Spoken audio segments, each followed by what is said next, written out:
Do you work for a company that's making you come back into the office even though you just sit on Zoom all day? Or maybe you're sitting at home, sad, confused, Lonely. no community. Talking to your dog. You don't even have a dog. You're going crazy. You just want to go into the office. Yeah. Or maybe you still believe in the power of in-person collaboration, but no one in your city actually works for your company. On today's episode of Per My Last Email, we look at one company that is zigging where everyone else is zagging, and what it means for you in the future of work. Zag away. Zag.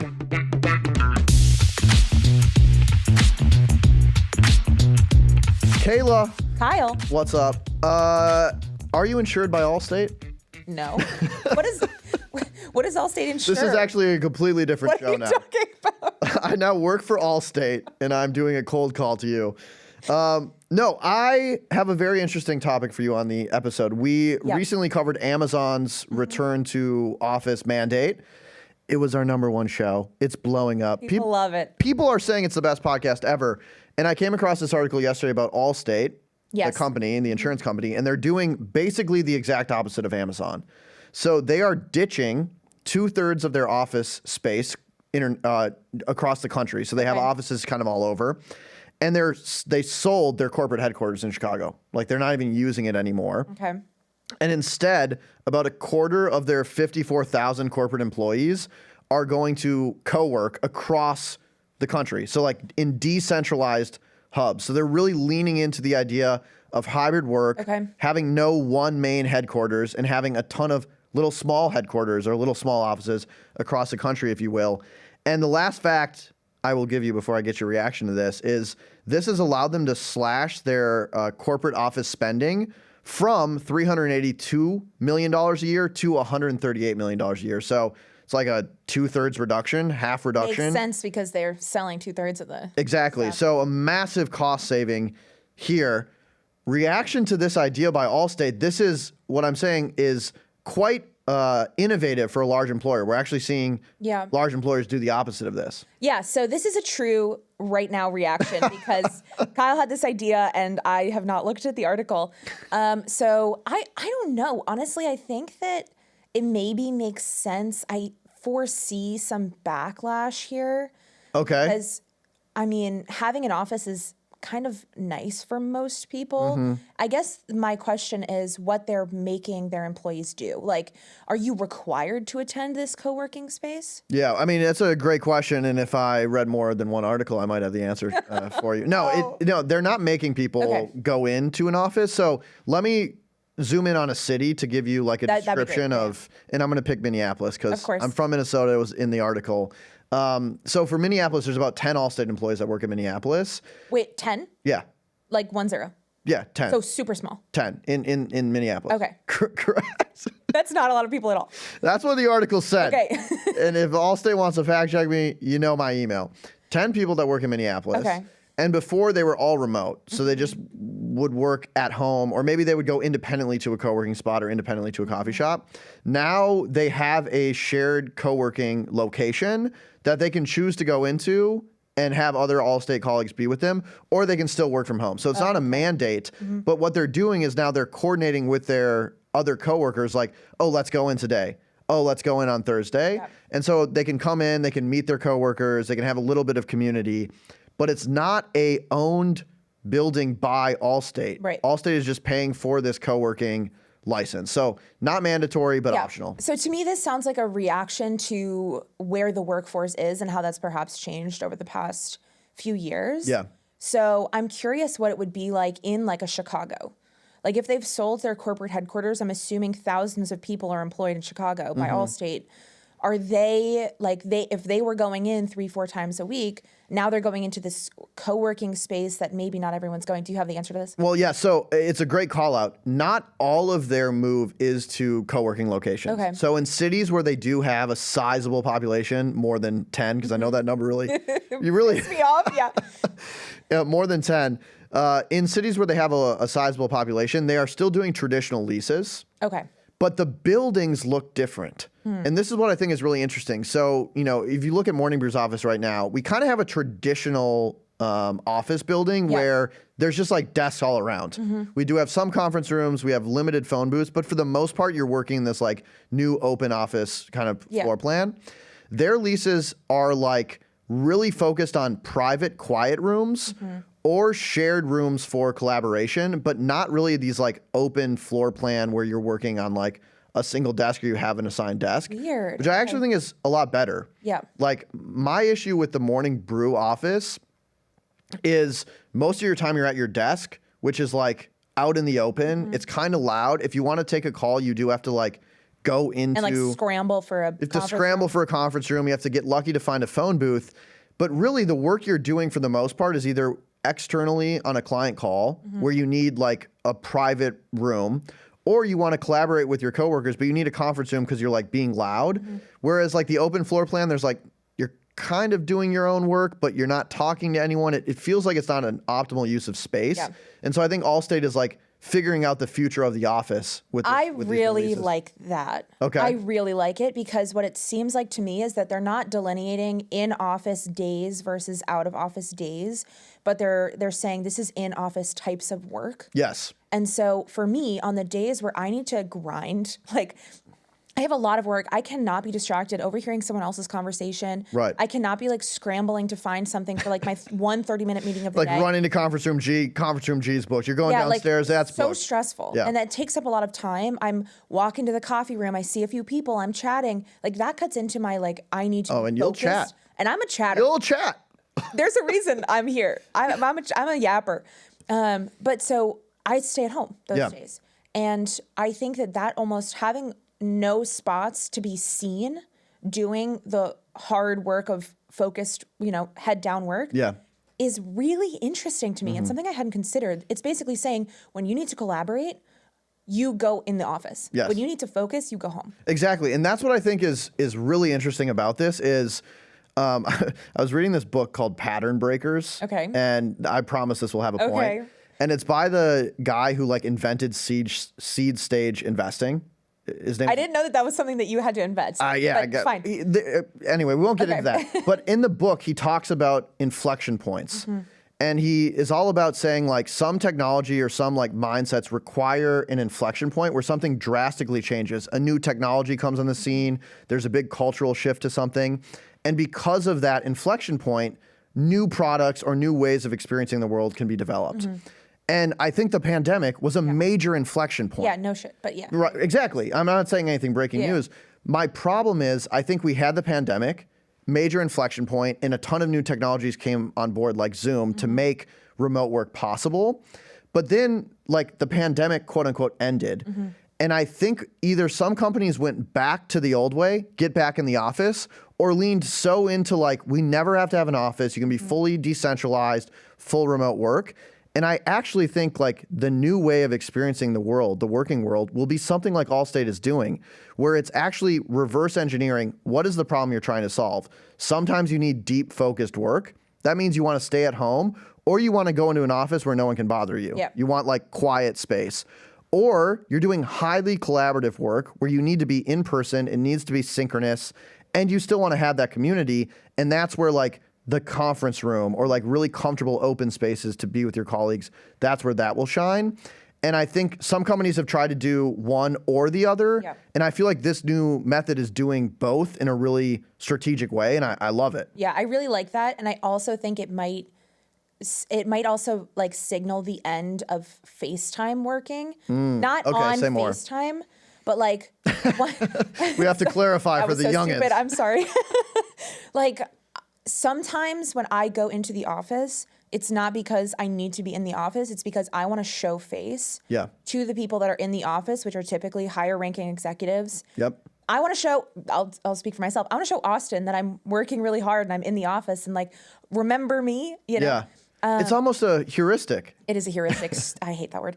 And I know you love it, but it is. And I think that when you basically what gets measured gets managed. And so if you're creating an office that is encouraging communication, that's encouraging collaboration, then that's what's going to happen. That's what's going to get managed. And I think that when you create a place that, first of all, is mandated to come in and is just a bunch of these little sad open office cubicles, people are going to sit there and not collaborate. And then it's like, why are you making me come into the office in the first place? It's what you said at the beginning. Yep. Why am I coming into the office and spending my entire time on Zoom with people that aren't in the office? Yeah, exactly. It's like you either want to do deep work or you want to do collaborative work. I want to talk about this FaceTime point because I think it is a very good one in the fact that with this decentralized model, you might not be where your boss is located.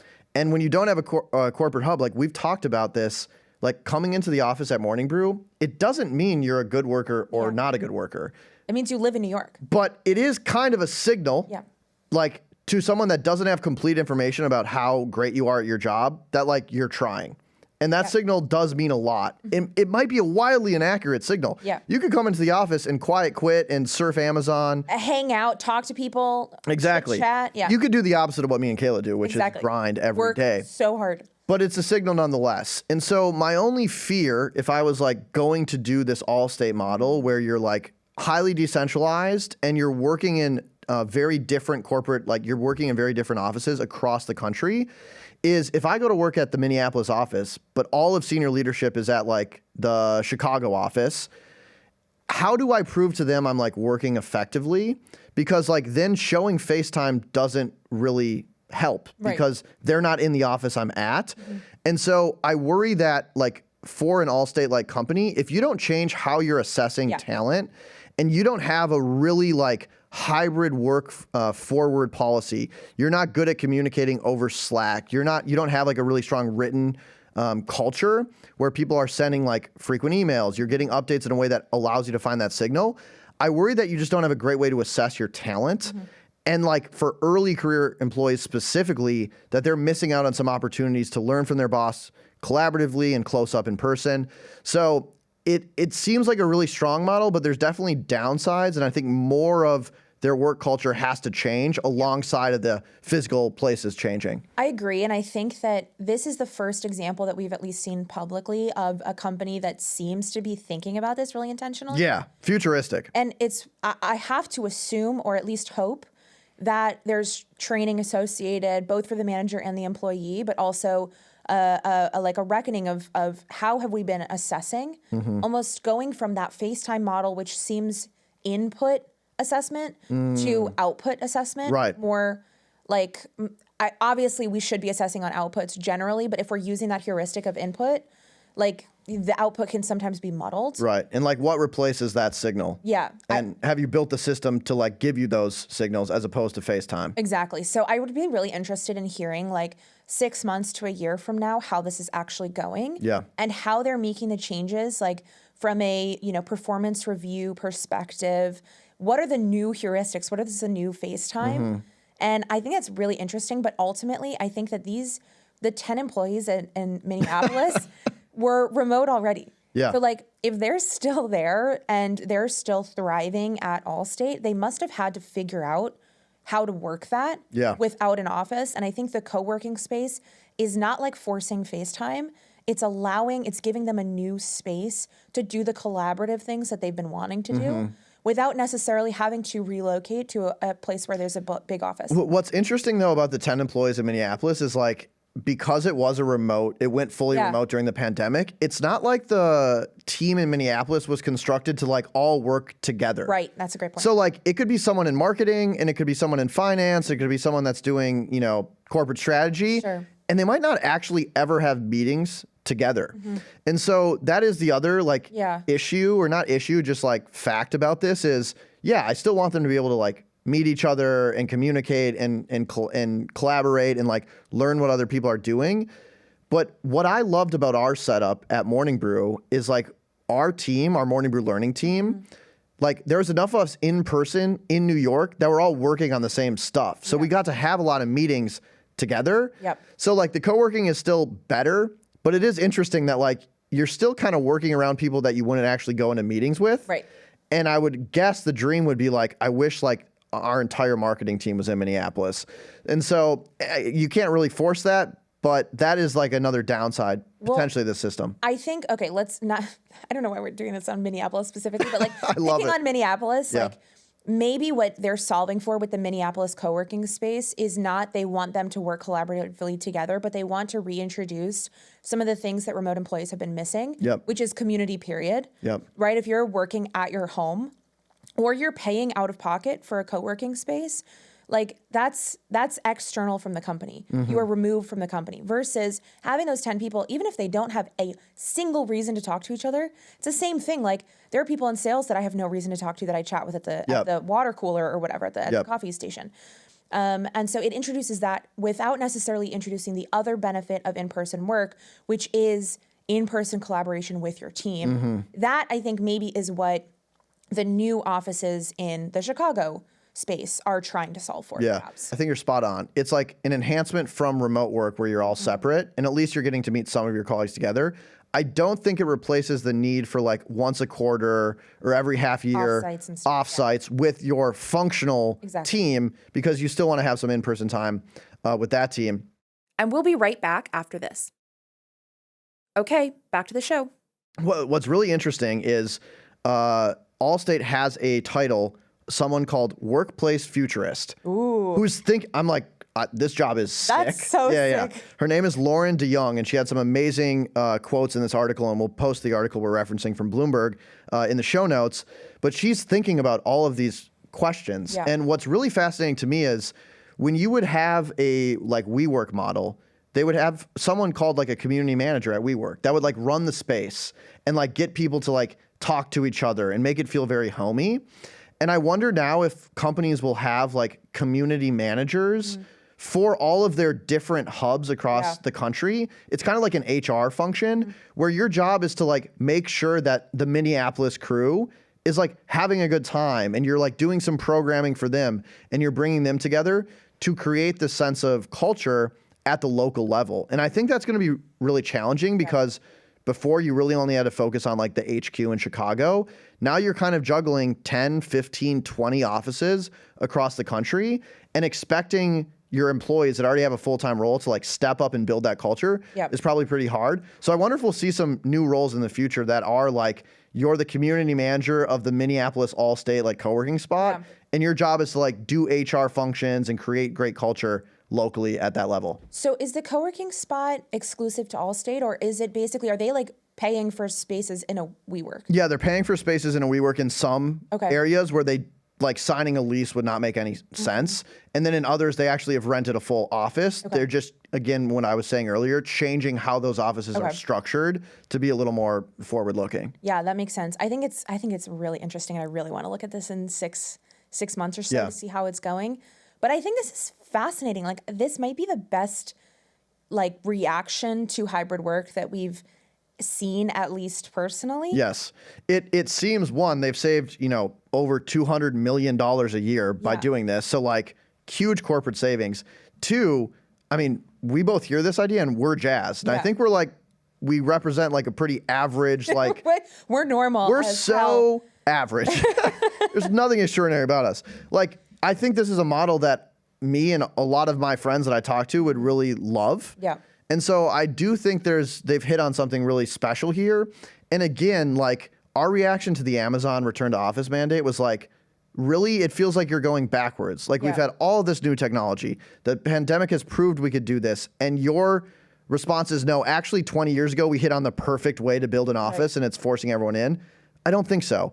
Allstate feels very like forward looking, like so much has changed, and we want to be the innovative company that's not just coming out with innovative new products, but innovative new ways to get our workforce to work together collaboratively across the country. Like, it's a very exciting thing. Now, they mentioned something very interesting, and that was their onboarding. And what they found is that people that joined a specific team at Allstate that were onboarded fully remote, so they never came into an office, they never met their coworkers in person, their voluntary turnover was 35%. Over how long? I'm not sure on that. Like a year or something, let's say like 6 months. Sure. But someone fact check me on that. This is the best show. We kind of throw out some numbers and you all could fact check them yourself. And then they switched to forcing onboarding in person for that cohort, like flying them out to a building. Yeah. And then, making them go through onboarding in person. and the turnover dipped to 5% voluntary turnover. That's crazy. So from 35 to 5%. That's a really big change. A massive change. And so again, what I like about Allstate is it seems they're going about this with almost like abandoning all their priors and being like, we're just going to test a bunch of stuff. And if we see that, okay, this remote work has unlocked so many new possibilities, but clearly there's an issue with new employees getting onboarded remotely, which I had to do in Milwaukee. I was living in Milwaukee. I got onboarded at Morning Brew. It kind of like, it sucks. And it's nothing Morning Brew did wrong. It's just like, well, it was also the middle. We couldn't have done it even if we wanted to. Like, but it's so anticlimactic on your like first day. You like get all dressed up and then like I'm in my kitchen and I just like log into Zoom and you see my head for the first time and I'm like, hey everyone, like it's so lame. And there's just no way around it. For sure. No, I understand that. And I also think it's like, if you think about what happens when you're onboarding, it's like people are probably going to be nice to you for a second, Slack you like once, be like, hey, let me know if you need anything. You'll never hear from them again. You have no idea who they are. Versus if you go for even 2 days into the office. Exactly. You meet people, you have lunch together, and now you know, oh, this girl does this thing and this guy does this thing. I'm going to reach out to them. And it just feels real. Fun, like there's something so weird. I remember like my first day at Morning Brew, and then like you just like close your computer, and you're just like, I don't know any of these people. Like I just looked at avatars basically all day. Like it's kind of disorienting. And so I love this approach from Allstate of like, okay, we're gonna have this like decentralized hybrid approach, but we're also gonna pay attention to what the numbers show us. And if the numbers show us that like onboarding employees fully remote sucks, we're gonna find a way to do that in person. And so that to me was a really cool part of this approach by Allstate. The interesting thing here is it seems very employee centric. We're doing the things to make employees feel the most comfortable, the most productive, the happiest, but it's also saving probably a shit ton of money. Like you've already said, hundreds of millions of dollars. And turnover is expensive. So to cut turnover from 35% to 5%, and all you have to do is pay for someone's flight and a few days of hotels and some per diem. That's a huge savings. 100%. So it's not just like, oh, they're so altruistic. They're looking at the future of work so that their employees are happy. No. They're reducing their costs. They're improving productivity. They're reducing turnover, which means they're having cheaper, recruitment costs. And I bet now that this came out, like a few days ago. Now that this has come out, I bet they're going to be attracting really good talent. That is like, this company is taking my growth and my development seriously. They're looking at the data and they're doing what they need to do to make sure that I'm the happiest and most productive I can be. That's not nothing. I think that was such a good summation. And what to me is like the biggest talent attractor is, if I was going to go work for Allstate, it's like, okay, I don't have to move to Chicago now. There's actually like 50, if I really care about in-person work, there's probably like 15 or 20 cities I can move to. I can move to Minneapolis. I can move to Atlanta. I can move to Nashville.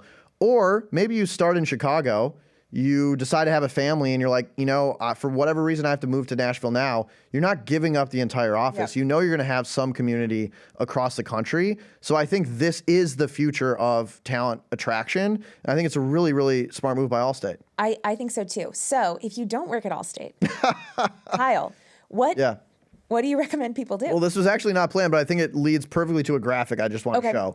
And so we have a graphic here. I'll describe it for people that are listening on Spotify, Apple, or wherever you get your podcast, but we're also on YouTube, so you can see it for yourself if you go there. Bloomberg did this survey basically asking, what do large firms plan to invest in when it comes to office spaces? The number one, 41% of large firms said they were investing more in co-working. So actually similar to what Allstate is doing. The second highest was 21% are actually opening new offices, which also Allstate is doing. They just don't look like traditional offices.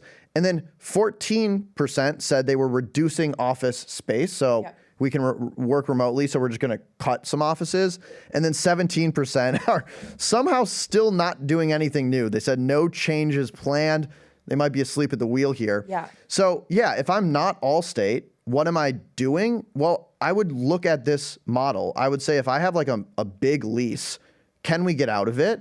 And where do our current employees actually sit? And are they interested in co-working? Like, I know we have some people on the West Coast at Morning Brew. We have some people in the Midwest. I'm sure they'd love to get together, if there's a sizable number of them, once a week to work in person. So I think from a cost savings standpoint, I would be looking to kill big corporate leases and downsize the corporate HQ, but then increase the co-working flexibility across the country. The second thing I would really focus on is that we are in a new era where these heuristics of seeing people in person aren't actually accurate to assess talent. Yeah. And what you have to do is like really change your culture to be very transparent. I think very like written and like text forward, where like there's clear documentation. You have a really good grasp of how to assess talent. Yep. That doesn't just be like, I saw Kaila in the office 4 days a week, she must be crushing it. Mm-hmm. And so, yeah, I think corporate spending comes down, and then also you have to find a new way to enhance your culture and figure out the new signals of what makes someone great at work. I love that. I also think the more people or the more companies that adopt this type of mindset and that start investing in this type of office, the more offices are going to offer this. Like physical office spaces, like commercial real estate spaces will be changed. So that might be the norm moving forward. Which is crazy that it's like WeWork was right. Yeah, that sucks. Like Adam Newman, I owe you an apology, sir. Put your shoes back on. We got to talk to you. Come into the studio. I mean, I guess he walked out with $1 billion, so he's fine. He was accurate in that prediction. But there's a lot of new co-working companies that are kind of rising to prominence. Industrious is one that's been like very steady. Spaces, another one. Yeah. Exactly. And there's a stat from the article that showed that co-working spaces are up 22%. That's really surprising. Across the country. This was from a company called Co-working Cafe that did the survey. So I actually think companies are responding to, quote unquote, the new normal, and we're getting a much more co-working friendly environment. I do have a question for you. Okay. We've talked about Allstate a ton, and this is not paid promotion, so Allstate, you're welcome. They're a massive company that has had a brand for a long time.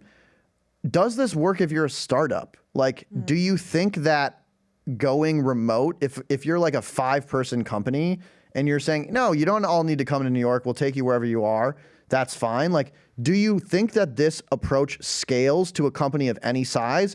Or is this only for like larger enterprise companies that have the numbers across the country to make this work, but 2, an established product, an established culture? They're not inventing the future every single day. Yeah, I think, no. I don't think it scales. And I think that the reality is we're talking about Allstate, which I don't know how many employees they have, but I'm assuming tens of thousands. Tens of thousands, and there's only 10 in Milwaukee. Or where is it? Minneapolis? Minneapolis. Like they have 54,000 employees. 54,000 employees. That was good. You got that written down. You were prepped. 54,000 employees, and only 10 are in Minneapolis. In Minneapolis. There might be more in Minnesota. I've gotten this wrong like 4 times now. In Minneapolis. If you're a 5-person company and you're remote and distributed, that's one person. Like you're not going to create a co-working space for just like the one person and expect to have the same benefits of having 10 people there. And that's a small percentage of the larger group. Mm-hmm. I do think that you can be a remote company doing crazy shit early and be successful. Mm-hmm. But I think that if you're trying to give yourself the best chance at succeeding as a small startup, consistent in-person work will probably do that. Yeah, I totally agree. And I think that's the other kind of meta lesson from this is, Allstate has this really interesting model. We're going to see in 6 months, a year, 2 years if it's working. But you have to understand the context they're operating in, which is large enterprise company. I still think if you're a startup, the problem you're trying to solve requires like a lot of experimentation, a lot of iteration, and a lot of in-person synchronous communication. And that's a lot harder to do remotely. And so the lesson is not to take Allstate and just apply to any company everywhere. But I do think it's a signal for larger companies that like they're kind of inventing the future, which again is crazy when you think about Allstate insurance. I know. Stodgy, old school, like conservative type business. Yeah. Doing this, Amazon, sexy, e-commerce, AWS. We have NFL on Thursday. Going back to feel like I'm living in upside down land, and that Allstate from a corporate level is more innovative than Amazon blows my mind. Yes, but I also think that because they're so established, they have a lot of costs associated with that, and they may have had to make those changes because saving hundreds of millions of dollars at their size is a huge, I mean, like they could not afford not to maybe. Yeah. So it's one of those things where constraints kind of create the creativity. We'll see. Allstate might be on Amazon's tails here. I can't wait for Allstate Prime Video.